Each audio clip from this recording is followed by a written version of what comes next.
Citizen Talks is a podcast series featuring discussions with humanitarians, activists, artists, and changemakers, exploring the global humanitarian issues that shape our society, the world at large. Hello, everyone. Welcome back to another episode of Citizen Talks. We are very, very happy to be joined today by Lynk. He is a retired Canadian law professor and the former Special Rapporteur on Human Rights in the occupied Palestinian territories. Michael, thank you so much for joining us here today. A great pleasure to be here. Thank you so much for having me. Much appreciated. So first things first, can you just tell our audience a little bit about yourself, about your background, and about what it is that you do? Sure. As you mentioned, I'm a retired Canadian law professor. I started off by practicing law in Canada for about a dozen years, mainly in labor law, representing unions. I then became an academic, and I taught for 23 years before retiring a couple of years ago.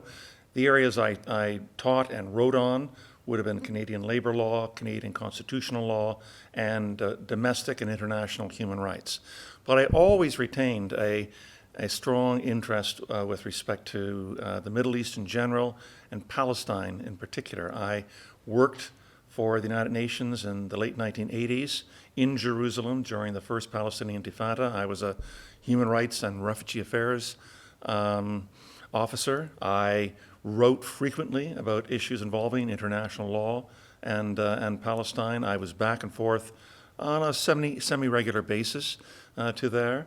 And I think that part of that background in the Middle East and the fact that I wrote about it was probably one of the reasons that led to the path of my becoming Special Rapporteur. Was there anything that sparked your initial interest in that particular region? Was there a reason that you were sort of going there and you were just interested in being in that area? Well, a very interesting story. You know, when I was off doing graduate work before I went to law school, I went to McGill University, and I met a number of young American Jews who had come to McGill because it's very good education, but much cheaper than what they would have had to pay for in the U.S. And a lot of them were involved in Palestine support activity 50 years ago. And that was my first encounter with Jews who supported Israel and were critical, who supported Palestine and were critical of Israel. And it struck me that, this issue of Israel and Palestine is not ultimately an issue about religious differences, although it has sometimes that features. It's not ultimately an issue with regarding nationality or ethnicity, though it has those features. It ultimately is an issue all about rights. And that's what they taught me. And then subsequently, I went off for 6 weeks in 1981. I skipped my law school graduation and went to stay in Ramallah with a friend of mine from those McGill days, a young American Jew who was working as the English language editor for a Palestinian newspaper. And through her, I was able to visit all of the West Bank, most of Israel, meet a number of Palestinians and Israelis who were working to try to end the then 14-year-old occupation. So that really opened up my eyes, that first visit of mine. And I think it always stays in your blood once you wind up going there and seeing what's at stake. Yeah. So from 2016 to 2022, you served as the 7th Special Rapporteur on human rights situation in the occupied Palestinian territories. Can you tell us about what that role specifically entailed? Sure. There is a branch of the United Nations human rights system called special procedures, and that encompasses these 55 or 60 special rapporteurs who are there at any one time. Most of the special rapporteurs have a global mandate. The special rapporteur on the right to food, the special rapporteur on the right to housing or on the right to health. But there are about a dozen of us who had a specific geographic mandate. The special rapporteur for human rights in North Korea, human rights in Cambodia or Myanmar, or myself, the Special Rapporteur for human rights in the occupied Palestinian territory. We served for 6 years in that position. We're elected by the United Nations Human Rights Council. It's unpaid. It's entirely voluntary to that degree. So most of us keep our day job. And most of us are university professors because, one, we would have the expertise in the area that we've been appointed to. And two, as a professor, you probably have enough job flexibility to be able to fit in the time needed to do your academic work plus the work you're now required to do as special rapporteur. When I became special rapporteur, I was told that I had to find a calendar of the year that had 15 months in it, because you're going to be spending 3 months of the year cumulatively on special rapporteur work, in addition to your work as an academic or whatever else was your background. So what we were required to do as special rapporteur, we are responsible for issuing 2 detailed reports a year. I would go in March of every year to deliver a report on the human rights situation in the OPT to the Human Rights Council in Geneva. And in October, I would do the same thing with a new report going to the UN General Assembly in New York. But in between that, I was often doing interviews for world media. I was often going to conferences and speaking in my role as special rapporteur.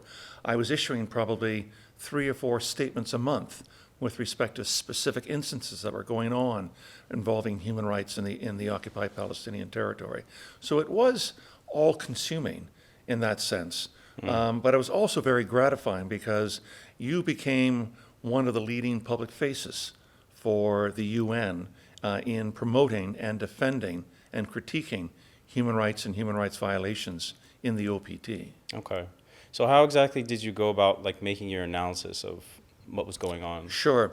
I would rely upon the work of Israeli, Palestinian, and international human rights organizations who were frequently reporting and giving high-quality reports of the human rights situation in Palestine. I would rely as well on the United Nations. The Office of the High Commissioner of Human Rights had a country team of about a dozen people in various locations in Palestine. I relied upon them. I relied upon the news media. I relied upon my contacts with experts on the Middle East. And each of my 12 reports had a specific theme. I would try to determine what was important to talk about. So I looked at, in one report, the right to health, another one on the right to development and how that was being thwarted by Israel. I would look at the legal status of the Israeli settlements. I would look at issues on accountability, what the international community is obliged to do and what it wasn't doing with respect to supporting Palestinians and their guaranteed path to self-determination and an independent Palestinian state. And I would try to give as many conferences and interviews as I could every time I issued a new report to publicize it. I would comment, for example, June 2020 was a crucial month. That's when the Trump peace plan, the Peace to Prosperity Plan, was supposed to take effect, and Israel was going to announce its annexation of extensive parts of the West Bank. Mm-hmm. And I, along with, I think, 67 other UN human rights experts, issued a joint statement condemning this, because annexation is entirely illegal under international law. In fact, it's a war crime to commit annexation as an occupying power. And that statement, it didn't say that stopped the annexation, but it was widely reported in the international media. I did a lot of work around that statement, and while it didn't contribute to bringing peace, eventually even the Trump administration realized in 2020 that allowing Israel to formally, de jure, annex significant parts of the West Bank was going a step too far, and they pulled away from that. Yeah, I remember that, actually. So based on the 6 years that you spent in this position, how would you characterize the situation? If we can speak about it, let's say, from a broad perspective. How would you characterize the situation in occupied territories? When I became Special Rapporteur in 2016, things were already extremely bad. You had the already decade-long blockade, or the siege of Gaza, with its 2 million people living there, in what former British Prime Minister David Cameron said was an open-air prison, and that's a very apt description. In the West Bank and East Jerusalem, you had increasingly intensified settlement activity, more settlements being built, more settlers moving into the settlements in East Jerusalem and the West Bank, more land being confiscated, more Jewish-only roads being built, more industrial zones being created for the settlers to be able to have work close to their settlements, more confinement of the Palestinians, more decline and collapsing of the Palestinian economy, more international aid needed just to keep the Palestinians' economic head above water. That's what it was like when I took over in 2016, and it was immeasurably worse by 2022. The economy in Gaza by 6 years later had collapsed. It was around the per capita GDP in Gaza in 2016 was around 1,700 to 1,800 American dollars per year. It had collapsed to about 1,100 American dollars per capita per year by 2022. The separation wall continued to be built. There were more roadblocks. There were more checkpoints. There was more confiscation of land. There was more confinement of the 2.7 million Palestinians in the West Bank into smaller and smaller areas of territory. And there was absolutely no appetite by the Israeli government to pursue any negotiations for a Palestinian state, and there was absolutely no political will by the international community, who kept on saying, two-state solution, to be able to push this.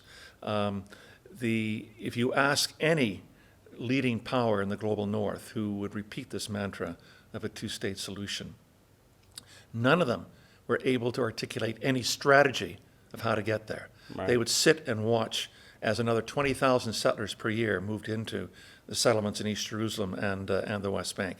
You know, at 20,000 settlers a year being added to the settler population means no Palestinian state. Right. So, and keep this in mind, Israel was quite happy for the global north to keep talking about a two-state solution, because it made it appear as if this phantom was going to be realized, even as land was taken away, settlements kept on growing, and Palestinian leadership became weaker and more disunited than ever. Yeah.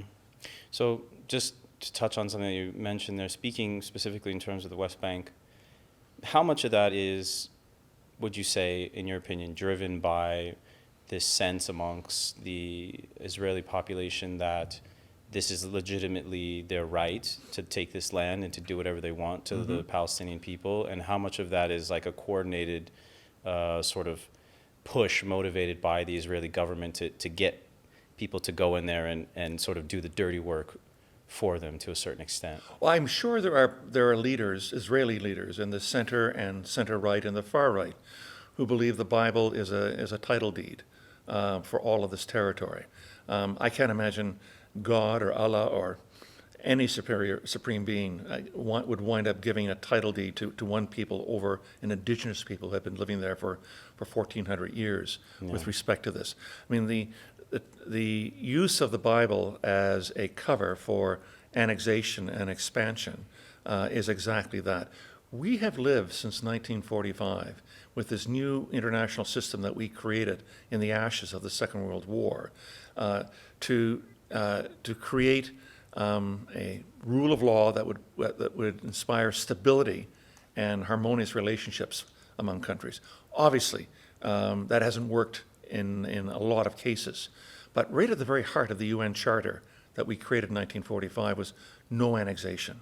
And that has been a rule now for almost 80 years. And that was reinforced by the advisory opinion given by the International Court of Justice in mid-July of this year, which said that the occupation is unlawful, that Israel is a belligerent occupying power in breach of its duties under the Fourth Geneva Convention, of which it is a signatory, that annexation is a war crime. It's part of the crime of aggression that's recognized now under the Rome Statute of 1998. There is virtually a wall-to-wall international consensus with respect to how international law is to apply to the Israeli occupation of Palestine. The settlements are illegal and a war crime.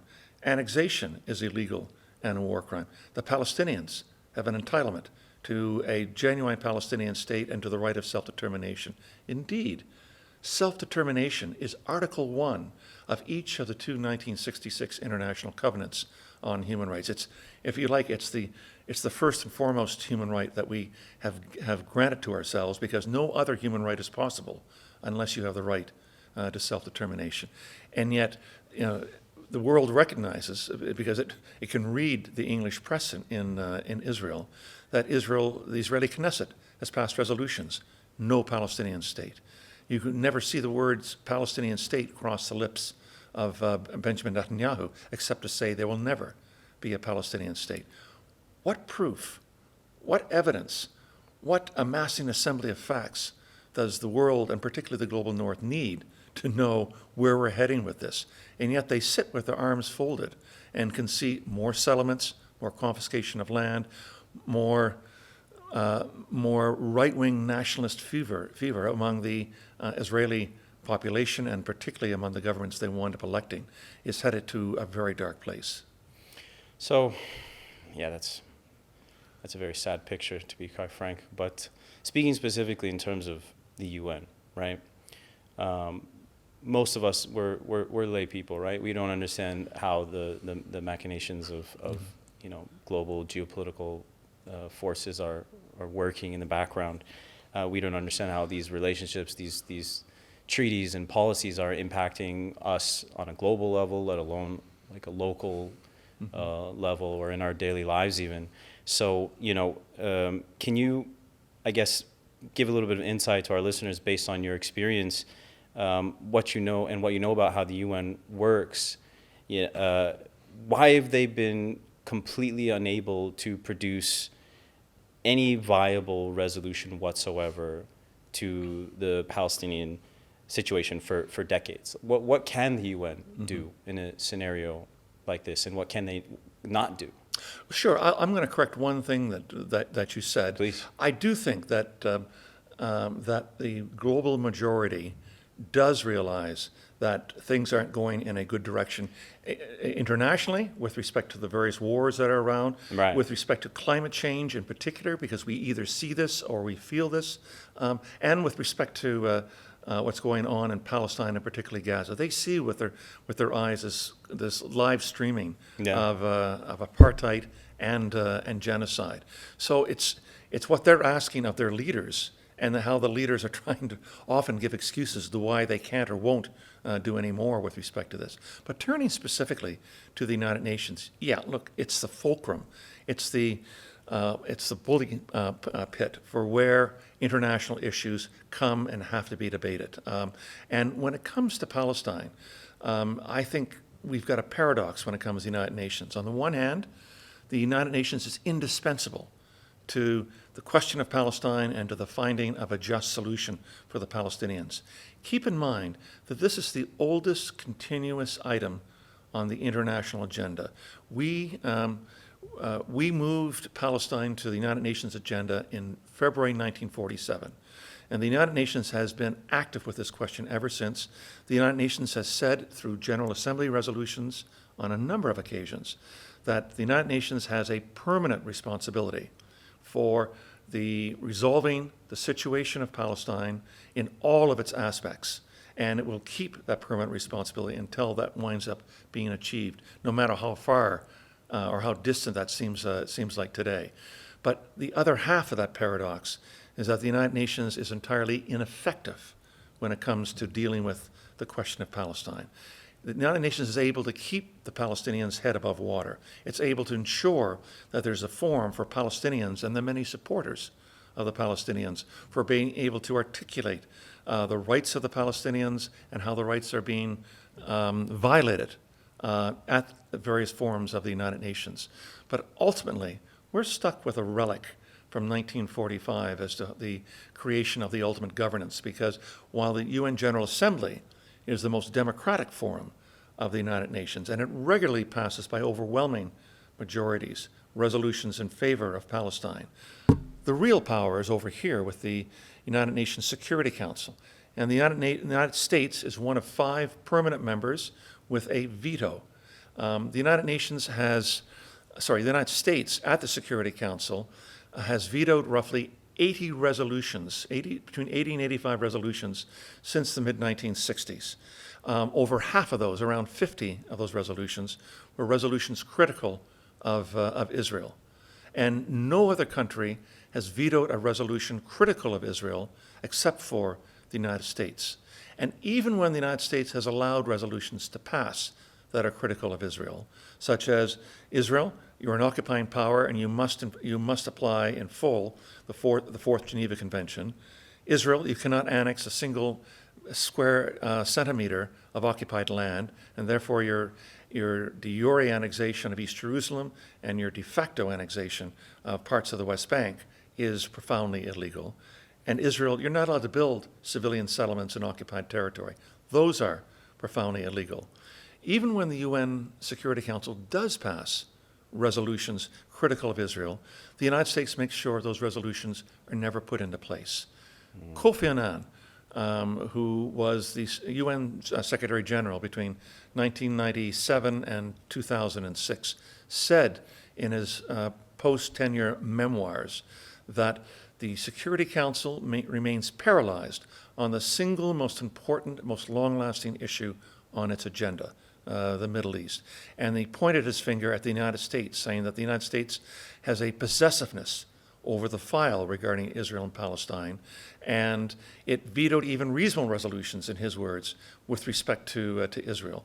So the fact that the Israeli settlements have gone on unchecked, that the growing de facto annexation of Palestinian land in the West Bank is going on, the fact that the war in Gaza is going on now for almost 14 months with this horrendous civilian toll, is largely because, if not exclusively, because of the United States' diplomatic shielding of Israel in all international forums, but particularly at the Security Council, and because of its constant flow of money and weapons to Israel. As long as Israel feels no real cost for maintaining the occupation, as long as it feels no real international cost for continuing this horrendous war that we're all witnessing, that this will continue, and we shouldn't be surprised. So as much as Israel's fingerprints are all over this illegal occupation and this genocide of a war in Gaza, the United States stands complicit. And complicity actually is a legal term we use in the Genocide Convention. If you allow a genocide to continue or actively aiding a genocide, then you too are liable under the Genocide Convention. Yeah. So for the record here, I want to sort of get this as a statement of a sorts. Would you say that then, in your opinion, that at the UN, in terms of the UN at least, that the United States is the single greatest barrier, period, in all of the history of this entire situation in achieving any kind of justice for the Palestinian people? With respect to the question of Palestine, absolutely. Absolutely. The United States refuses to allow Palestine to be admitted as a full member state of the United Nations. It has triggering legislation that's been adopted by Congress and passed by or signed in by prior presidents that would cut off funding to the United Nations should that wind up happening. And the United States provides somewhere between a quarter and a third of all funding to the United Nations. And I suspect, if this is going to be one of your questions, but let me anticipate that it is, that things as bad as they are right now are only going to get worse after the 20th of January. We already have very strong evidence of the way in which Donald Trump, during Trump 1.0, supported Israel in virtually all of its quests. The only thing the U.S. didn't allow in the end was the full formal annexation of most of the West Bank. And what it did in turn was to create as a substitute for that the Abraham Accords with Bahrain, the United Arab Emirates, and Morocco. And, alas, this perhaps shows how entirely irrelevant much of the Arab world has become with respect to the question of Palestine. Here we are almost 14 months into an horrendous war in Palestine. Not a single Arab country that has diplomatic relations with Israel, there are 6 of them, I believe, altogether, has broken those relationships. Those have been maintained. And that, if you like, probably is a diplomatic gift that the United States has given Israel. All of the visits that Anthony Blinken has made to the Middle East have included trips to Saudi Arabia, to the UAE, to Bahrain, to ensure they stay online, that there is no breakage of diplomatic relations with Israel, despite what's been going on in Gaza, and to maintain, obviously, the price of oil on the world market. This has meant basically that the Palestinians, in many ways, with aside from a few countries which have shown solidarity, is standing virtually alone in facing this onslaught. So, I want to get into something that you yourself talked about, and yeah, it's, I think, very sort of prescient in a lot of people's minds right now. This idea that everyone in the world is not blind, right? The majority of people understand what's going on. We see that the world is going in a not so good way, to the point that I like to say that World War III is almost, it's become like a meme. You know what I mean? It's discussed almost as an inevitability. Do you think that with its original charter, right, and its foundation after World War II as a preventative for these kinds of global conflicts, do you think that the UN is still even relevant anymore in this kind of circumstance? Can it do anything anymore? And if not, what would need to change to make it be more impactful in actually achieving its original goals? Sure. Look, I think of the United Nations as something like an iceberg.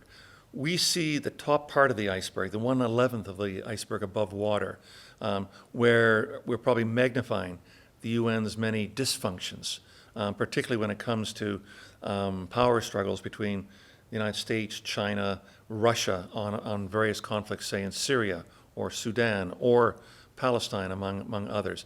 There's a lot of great work that the UN is doing below the water that we don't always see. The work of the World Health Organization is extraordinary, and we perhaps don't give it enough credit for all the work that it did during the pandemic.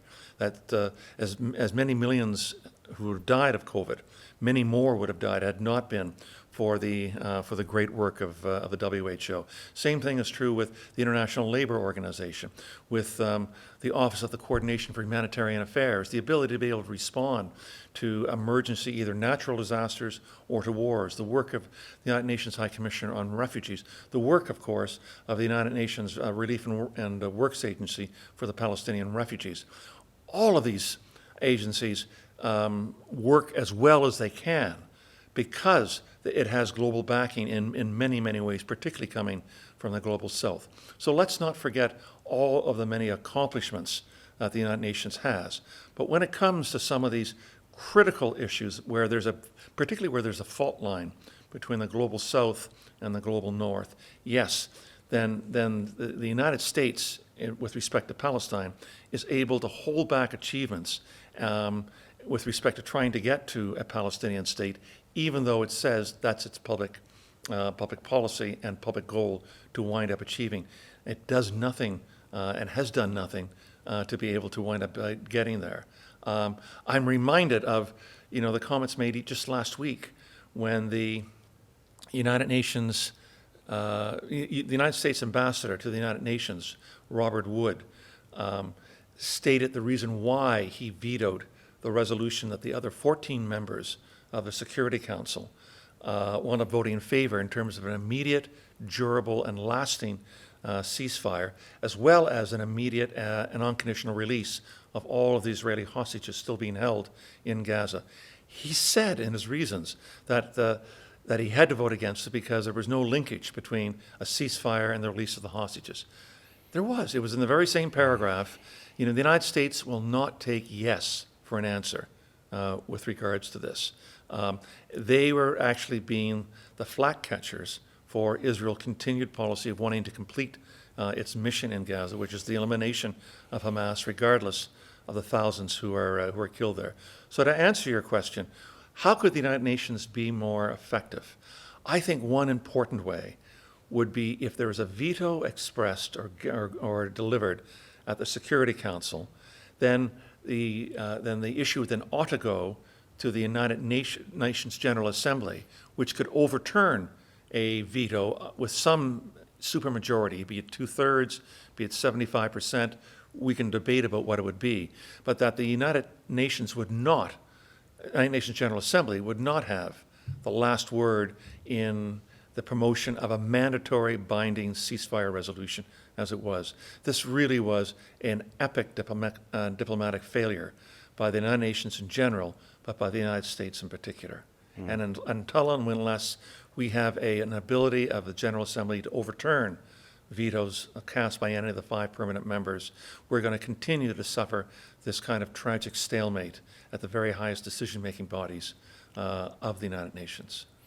So based on the current trajectory of the situation as you see it and in your experience, what do you see if we continue on this path as the inevitable conclusion of the situation in Palestine? Where is this going to end? That's a sigh of despair I just gave. If Joe Biden couldn't support a resolution calling for an immediate and durable ceasefire, along with the immediate and unconditional release of Israeli hostages, which is what he says he's demanding, in the aftermath of the United States presidential election, when he has no real political constraints on him between now and the 20th of January, if he wouldn't support that at this time, almost 14 months into a genocide, I don't see this war being cleaned up by the Biden administration, and there's a lot of responsibility that rests with this. And even if it ends out of sheer exhaustion sometime in the next 2 to 4 to 6 months, I suspect the kind of gifts that are on stake for what Donald Trump will give and keep on giving to Benjamin Netanyahu and his far-right coalition in Israel will ensure that this is going to be a permanent scab on the political skin of the international community. Keep in mind what Trump did during his first term. He recognized the legal Israeli annexation of the Golan Heights of Syria. He closed the Palestinian representative office in Washington. He closed the American consulate in East Jerusalem. He cut off funding to UNRWA. He moved the American embassy from Tel Aviv to Jerusalem. He gave a peace plan, gift wrapped, to Benjamin Netanyahu. And when that was faltering, he then substituted the Abraham Accords for Benjamin Netanyahu. And keep in mind, these Abraham Accords have a 4-year duration. They're going to be up later in 2025. What will the United States do? Benjamin Netanyahu and his coalition are pushing for a formal de jure annexation of either all of the West Bank or large parts of it. Then we'll have, obviously, I think we have an apartheid state already, but it'll become crystal clear to much of the world that this will be formal apartheid in the 20th century phenomena we thought was finished in that century will now be an integral part of the 21st century. So I would say, as bleak as things are now, they're only headed on a much darker trajectory that we all have to wind up preparing for. But I'm an optimist. So you're going to ask me, why are you an optimist in the face of all this darkness? And it doesn't sound like it. I'll say this. I mean, I can give you 40 minutes of how dark the situation is, and so dark you'll want to go off and get a razor blade afterwards for your wrist. But I still remain an optimist. Why? Number one, I believe strongly in the institutions of international law. And they have bent, but they haven't broken in the face of all that's happened in the last 14 months or of the past 57 years or the past 77 years with respect to this. And the fact that we have this international rule of law is something everybody has said they've bought into. Every single member state of the United Nations, including the United States and including Israel, say they've bought into this. So we have a common measuring stick for everybody. Number two, I met enough Palestinian activists, but also Israeli activists who are working night and day to try to bring an end to the occupation. And I see them as the bridge to a future Israel-Palestine, which is going to have a common future together and a common prosperity together, built on the rule of law and the respect for human rights, be that a genuine two states living side by side or a single democratic state living all together under some kind of constitutional and political formula. I see that, and I build my hopes on their slender shoulders for showing the way forward, but also because of the developments in international law in the last year. We have a ruling, an interim ruling, in January of 2024 from the International Criminal Court saying it's a plausible genocide, and that was only after 3.5 months of this war. We will have a full hearing in front of the International Court of Justice in probably 2 years' time as to whether or not the evidence will lead the court to a determination that this is a genocide. There was an arrest warrant issued, wasn't there? Well, I'll get to that, yes. Okay. Secondly, the same court, the International Court of Justice, in July issued this advisory opinion saying that the occupation is unlawful. That's the first time that a major judicial body has said the entire occupation is unlawful. We knew that aspects of the occupation were unlawful. The settlements, the annexation of territory, the denial of the application of the Fourth Geneva Convention.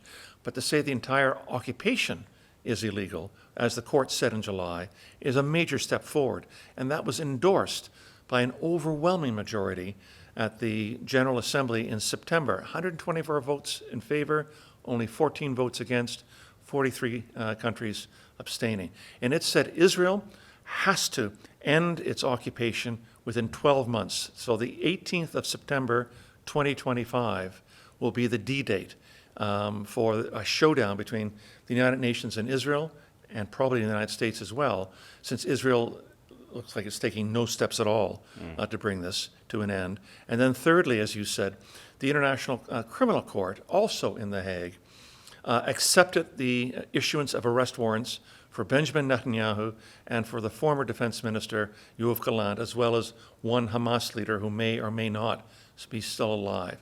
That is a significant stain on the reputation of Israel and of the United States for supporting Israel as well. And I doubt that'll be the last of arrest warrants coming from the International Criminal Court over the next couple of years. If the settlements themselves are clearly war crimes under the Rome Statute of the International Criminal Court, then there are going to be many more senior Israeli political and military and settlement leaders who will be facing arrest warrants in the months or years to come with respect to the commission of war crimes. We can only hope so. I want to just get to something that you touched upon briefly, right? So, at the international, broader political level, we have all these things going on, and some of them are, beyond us. You mentioned individual activists who are out there who are working every day. So we, the people as individuals, we look and we see what's happening to the Palestinians, and we know that it's wrong, and we want to do something.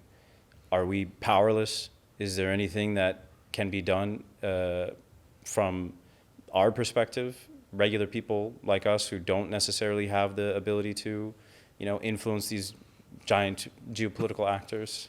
Just the opposite. I think we're quite powerful. I think we're the silent superpower in the world is public opinion, and particularly public opinion when it comes to issues like climate change, and public opinion when it comes to Palestine and Gaza. There is a huge support. The global majority winds up supporting rights for Palestine, an end to the war in Gaza, accountability for those who committed war crimes or crimes against humanity or indeed genocide with respect to Gaza. So people have a huge amount of power to be able to push their elected leaders with respect to writing letters, organizing demonstrations, organizing encampments. The creation of these student encampments, particularly across North American campuses over the spring and summer of 2024, was an amazing sight to be able to see, that they would willingly sort of put up for weeks living in tents on their campuses in order to be able to man their universities wind up divesting from Israel and for other rights as well. Keep this in mind. It was students who led the fight for civil rights in the United States in the 1960s, who led the fight against the Vietnam War in the 60s and 70s, who led the fight against apartheid South Africa in the 70s and 80s, who led the fight against the first and second Iraq wars in 1991 and 2003, the fight against climate change and the fossil fuel industry over the last 20 years. On every single occasion, these students are on the right side of history, and they're on the right side of history again when they demonstrate and build encampments for Palestine as well. So that's another reason, I think, to be optimistic, that people are finding their voice with respect to the horrors that they see on their cell phones or on their screens and wanting to be able to do something about it. Yeah, let's hope that that continues and gets even stronger. I think we've probably come to the end of our time here, but I would love to go on a lot more. But before we conclude, I would like to ask if you have any final words for our listeners, anything that you want to tell them, share with them, any final thoughts you want to leave them with. Sure. You know, I learned early on when I was Special Rapporteur that I had to have three qualities in order to be successful. And I think this is true not simply for being a Special Rapporteur, but for being any kind of human rights advocate or human rights professional. First, I think you've got to be fearless. You've got to be bold in being able to state the truth. You've got to be able to be fearless in standing up for injustices and mobilizing others to be able to do that. You can't be scared of power or what the reaction is going to be. The second thing, I think you've got to be responsible. You've got to be responsible in making sure your facts are accurate, your analysis is coherent, your target is strategically correct in where you're leading, and it's got to be inspiring for other people to want to be able to make sacrifices and wind up following that path that you're saying. And the third thing is we've already talked about. You've got to be an optimist. No human rights gain was ever made anywhere in the world to fight against slavery, the fight against colonialism, the fight for human rights was ever made unless you were an optimist in the end, because you're always going to have roadblocks put in front of you, sometimes very high roadblocks. And what you've got to do is not be discouraged by their height, but figure out ways through them or around them. And that's what I think makes for a successful human rights advocate. So if you keep all of those in mind, those are, I think, the most prescient lessons that I learned when I worked as Special Rapporteur. Great. Thank you. So for all of our listeners, there you have the playbook. So get out there and let's make it happen. Michael, thank you so much for joining us. We really, really appreciate you being here today. And for all our listeners, thank you for joining us. And we hope to see you on the next episode of Citizen Talks.